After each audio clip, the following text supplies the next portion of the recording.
Assalamualaikum warahmatullahi wabarakatuh. Kita akan belajar tentang listrik statis dan penerapannya. Yang akan kita pelajari ada muatan listrik, pemberian muatan berdasarkan daya antarnya, hukum Coulomb, penerapannya, kemudian kelistrikan pada makhluk hidup.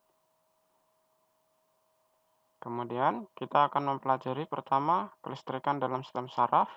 Ini mungkin kalau kalian pernah nyisir, tiba-tiba bulu kuduk bisa berdiri, ini adalah peristiwa yang diakibatkan oleh listrik statis.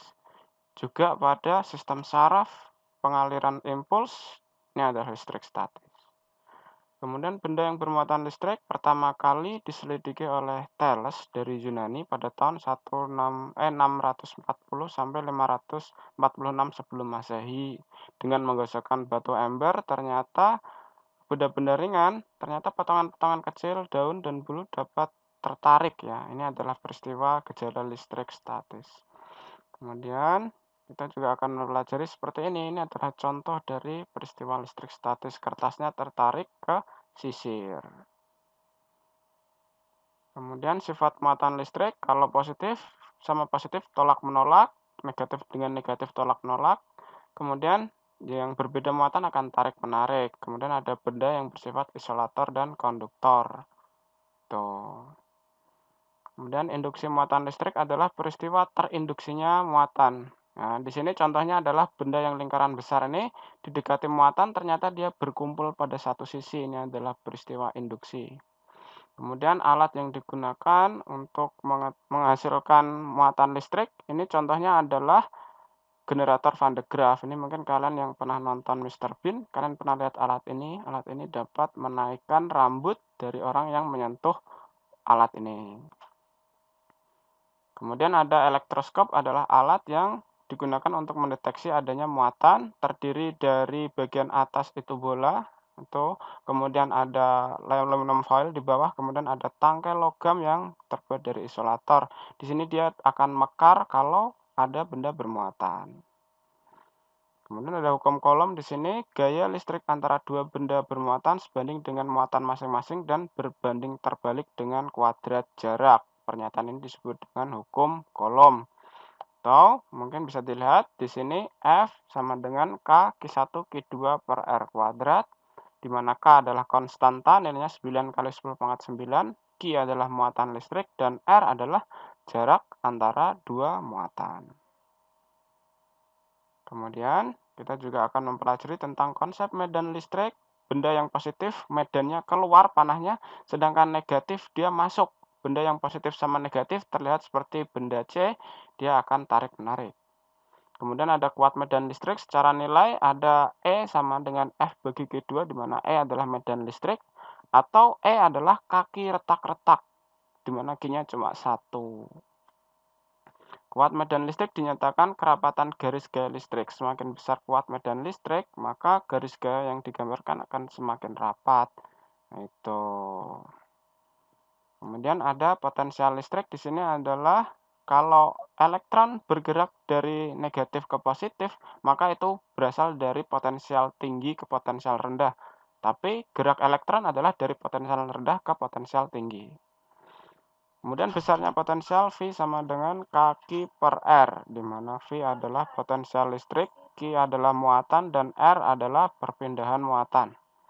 Kemudian kelistrikan pada sistem saraf, di sini ada dendrit, badan sel, nukleus, akson, selubung mielin, sel Schwann, nodus Ranvier, ujung akson, ini adalah struktur selnya.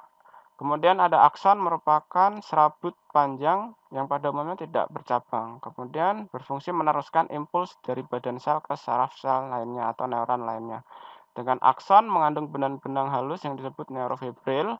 Kemudian neurofibril dibungkus oleh selaput yang berwarna putih disebut selubung mielin. Selubung mielin terdiri dari rangkaian sel Schwann. Sel Schwann membentuk jaringan, menyediakan nutrisi bagi akson dan membantu regenerasi akson. Dan nodus Ranvier mempercepat saraf impuls. Cara bekerja saraf adalah dari dendrit menuju sel saraf, kemudian menuju akson. Kemudian dua faktor utama yang mempengaruhi kecepatan perambatan adalah aksi adalah hambatan pada membran inti. Nah, di sini Kemudian penurunan potensi aksi dan peningkatan kecepatan perambatan, kemudian hambatan internal, akson menurun, semakin meningkatnya diameter sehingga akson dengan diameter besar memiliki kecepatan perambatannya lebih tinggi. Artinya faktor yang mempengaruhi rambatan impuls tadi dipengaruhi oleh hal-hal ini. Itu. Kemudian ada tipe sel, di sini ada sel saraf sensorik, sel saraf motorik, kemudian ada sel saraf penghubung, terakhir ada sel saraf adjustor. Sensorik itu berada di sensor, motorik ini berfungsi untuk menggerakkan, penghubung adalah menghubungkan antara sistem otak dengan saraf. Nah, seperti ini bentuknya ya. Ini adalah sel saraf motorik, kemudian sel saraf sensorik, dan sel saraf penghubung, masing-masing A, B, dan C. Kemudian sistem saraf pada manusia terdiri dari sistem saraf pusat dan sistem saraf tepi. Sistem saraf pusat ini adalah yang kita lakukan secara sadar melalui otak, sumsum lanjutan, dan sumsum tulang belakang. Sedangkan tepi adalah yang secara otomatis. Kemudian ada sistem saraf pusat di sini, otak terdiri dari otak tengah, otak besar, dan otak kecil. Otak merupakan sistem yang mengontrol hampir seluruh kegiatan manusia. Tapi biasanya otak mungkin diidentikan dengan yang kita secara sadar kita lakukan. Kemudian otak terbagi menjadi beberapa bagian ini sesuai dengan mungkin dia mempengaruhi bagian-bagian tertentu ini, dia mempengaruhi kita dengan cara yang berbeda. Itu. Kemudian kita juga akan mempelajari tentang otak besar. Di sini kita bisa otak besar itu fungsinya adalah pusat pengendali, berpikir, kemauan, dan ingatan. Otak tengah penghubung antara otak depan dan otak belakang, sedangkan otak kecil adalah keseimbangan. Sumsum lanjutan berfungsi untuk mungkin yang refleks ya.